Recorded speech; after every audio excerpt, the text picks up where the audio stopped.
मुझा मौला शाबान मौसम जो महीनो है सरकार ने महीने की तारीफ कही है सलात तस्बीह की तारीफ साई कही पान करीब रिहा नमाज पढ़ी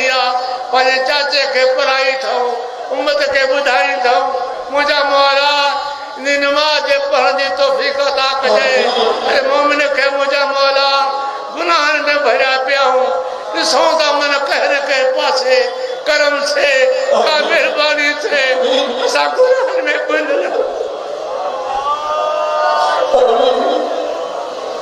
इन सभिनी गरीबन जी पार इन मिस्किनन जी पार इन जी हालत रहम फरमा मुझा मौला इन जा घर पंहिंजे करम सां आबाद कर जुगा पंहिंजे फज़ल सां आबाद कर इन जी औलाद सालिह कर नेक कर फकर फाके तंगदस्ती गुरबत मिस्किनी खां बचा मोहताजी खां बचा पंहिंजे पाक रज़्क़ सां इनखे माला माल कर इश्क़ नबी सां माला माल कर पंहिंजे ज़िक्र सां माला माल कर पंहिंजे शौक़ सां पंहिंजी मोहब्बत सां माला माल कर असां जूं दुआऊं क़बूल फरमाए असांजे दर्द जूं दाहूं असां जूं आहूं मुंहिंजा मौला अॼु गुंबद ख़ुदरा में पहुचा जंहिं जॻह ते नबी करीम जो क़याम आहे अॼु उन जॻह ते पहुचा त मुंहिंजो दिलबर असां बदकारनि जो आवाज़ ॿुधी मिठे मालिक खे अर्ज़ु करे त मुंहिंजा मौला मुंहिंजी इन उम्मतनि जी पार बस में छा साईं हाल कोन्हे को जॾहिं लॻा पिया हूं ॼाणे काॾो पोइ हिते आयो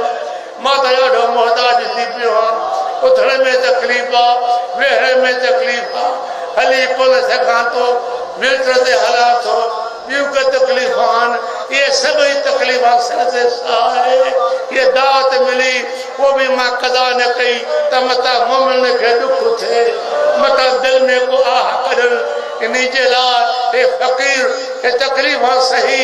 अॼु हिन महफ़िल में शरीफ़ थियो आहे तव्हां बि शरीफ़ थिया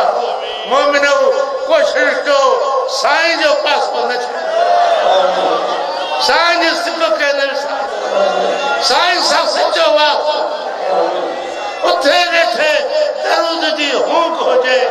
उथे वेठे ज़िक्र जी तार हुजे इंशाअल्लाह सकरात ईंदी वेंदी मौत जा माण्हू ईंदा वेंदा अकुल तुंहिंजो सालिम हूंदो ज़बान में कलम सल्लल्लाहु अला खैर खल्क़िही सय्यदना व मौलाना व महबूबना मुहम्मद व अला आलिही व अहल बैतिही व सहबिही अजमईन आमीन बिजाहे सय्यदिल मुरसलीन बिरहमतिक या